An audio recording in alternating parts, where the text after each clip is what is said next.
മലയാളിയുടെ ജീവിതത്തിൽ സ്വർണത്തിന് കേവലം ഒരു ലോഹത്തിന്റെ മൂല്യം മാത്രമല്ല ഉള്ളത്. അതൊരു വൈകാരിക സമ്പാദ്യമാണ്, പാരമ്പര്യത്തിന്റെ അടയാളമാണ്. എല്ലാത്തിലുമുപരി സുരക്ഷിതമായ ഒരു നിക്ഷേപവുമാണ് സ്വർണം. കേരളത്തിലെ ശരാശരി വീടുകളിൽ സ്വർണം സൂക്ഷിക്കുന്നത് കാലങ്ങളായുള്ള ശീലമാണ്.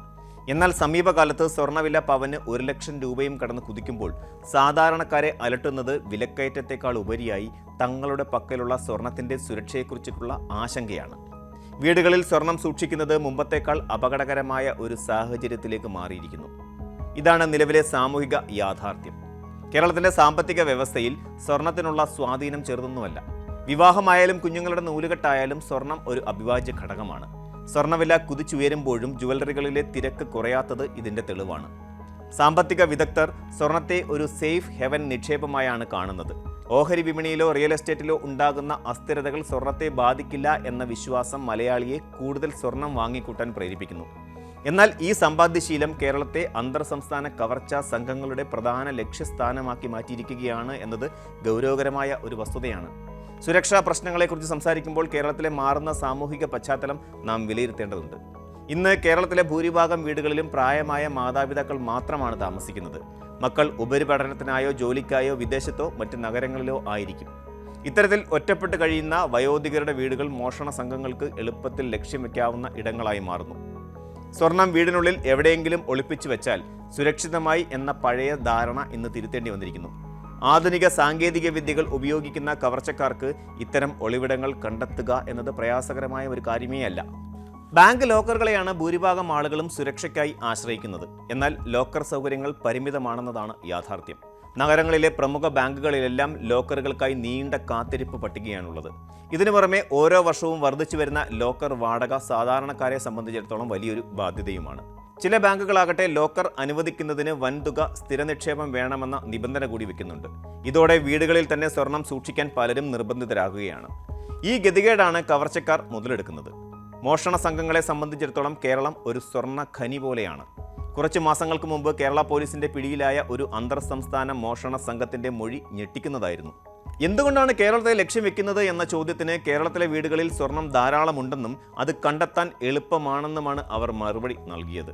കേരളീയരുടെ വേഷവിധാനത്തിലും ആഭരണങ്ങളോടുള്ള താല്പര്യത്തിലും നിന്ന് തന്നെ ആരുടെയൊക്കെ പക്കൽ സ്വർണമുണ്ടാകുമെന്ന് ഊഹിക്കാൻ ഇവർക്ക് എളുപ്പത്തിൽ സാധിക്കുന്നു. സ്വർണത്തിന്റെ ഇപ്പോഴത്തെ മൂല്യം കണക്കിലെടുക്കുമ്പോൾ ചെറിയൊരു അളവ് സ്വർണം മോഷ്ടിക്കാൻ സാധിച്ചാൽ പോലും അത് ലക്ഷങ്ങളുടെ ലാഭമാണ് മോഷ്ടാക്കൾക്ക് നൽകുന്നത്. സുരക്ഷാ സംവിധാനങ്ങളുടെ കാര്യത്തിൽ പല വീടുകളും ഇന്നും പിന്നിലാണ്. CCTV ക്യാമറകൾ സ്ഥാപിക്കുന്നത് ഒരു പരിധിവരെ പ്രതിരോധത്തിന് സഹായിക്കുമെങ്കിലും പ്രൊഫഷണൽ മോഷ്ടാക്കൾ മുഖം മറച്ചും DVRകൾ നശിപ്പിച്ചും ഇത്തരം സംവിധാനങ്ങളെ മറികടക്കുന്നുണ്ട്. രാത്രികാലങ്ങളിലെ പോലീസ് പട്രോളിംഗ് ശക്തിപ്പെടുത്തേണ്ടത് അത്യാവശ്യമാണെങ്കിലും ഓരോ വീടിനും കാവൽ നിൽക്കുക എന്നത് പ്രായോഗികമല്ല. ജനമൈത്രി പോലീസിന്റെ സഹായത്തോടെ അയൽക്കൂട്ട സുരക്ഷാ പദ്ധതികൾ ആവിഷ്കരിക്കുക എന്നതാണ് ഇതിനൊരു പോംവഴി. പുറത്തുനിന്നുള്ള അപരിചിതരുടെ സാന്നിധ്യം ശ്രദ്ധയിൽപ്പെട്ടാൽ ഉടൻ തന്നെ അധികൃതരെ അറിയിക്കാനുള്ള സംവിധാനം എല്ലാ പ്രദേശങ്ങളിലും ഉണ്ടാകണം. വീടുകളിൽ സ്വർണം സൂക്ഷിക്കുമ്പോൾ പാലിക്കേണ്ട മുൻകരുതലുകളെക്കുറിച്ച് ഗൗരവമായ ബോധവൽക്കരണം അത്യാവശ്യമാണ്. ലോക്കർ സൗകര്യം ലഭ്യമല്ലാത്തവർക്ക് ഇൻഷുറൻസ് പരിരക്ഷയെക്കുറിച്ച് ചിന്തിക്കാവുന്നതാണ്. സ്വർണ്ണാഭരണങ്ങൾക്ക് ഇൻഷുറൻസ് എടുക്കുന്നത് വഴി നഷ്ടം സംഭവിച്ചാൽ സാമ്പത്തിക ആശ്വാസം ലഭിക്കും. കൂടാതെ സ്വർണം സൂക്ഷിച്ചിരിക്കുന്ന അലമാരകളോ സേഫുകളോ മറ്റുള്ളവരുടെ ദൃഷ്ടിയിൽപ്പെടാത്ത രീതിയിൽ ക്രമീകരിക്കണം. വീട്ടിൽ ജോലിക്കാരായോ അറ്റകുറ്റപ്പണിക്കാരായോ എത്തുന്ന അപരിചിതർക്ക് വീടിൻ്റെ ഉള്ളറകളെക്കുറിച്ചിട്ടുള്ള വിവരങ്ങൾ നൽകാതിരിക്കാൻ പ്രത്യേകം ശ്രദ്ധിക്കണം. മക്കൾ വിദേശത്തുള്ളവർ തങ്ങളുടെ സ്വർണം വിശ്വസ്തരായ ബന്ധുക്കളുടെ പക്കലോ ബാങ്ക് ലോക്കറുകളിലോ തന്നെ സൂക്ഷിക്കേണ്ടതുണ്ടെന്ന് ഉറപ്പുവരുത്തണം. മാറുന്ന കാലത്തിനനുസരിച്ച് സ്വർണത്തോടുള്ള നമ്മുടെ മനോഭാവത്തിലും മാറ്റം വരുത്തേണ്ടതുണ്ട്.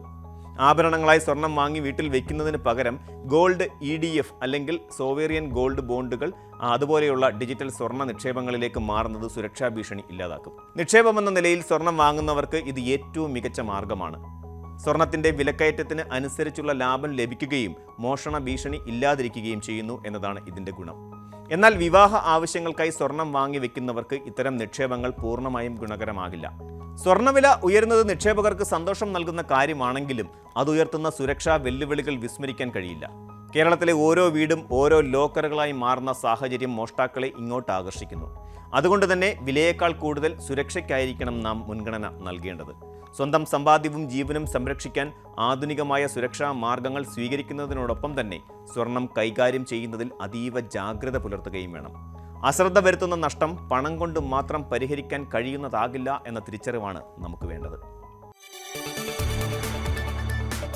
കൂടുതൽ വാർത്തകൾക്ക് news 18 Keralam YouTube channel subscribe ചെയ്യുക.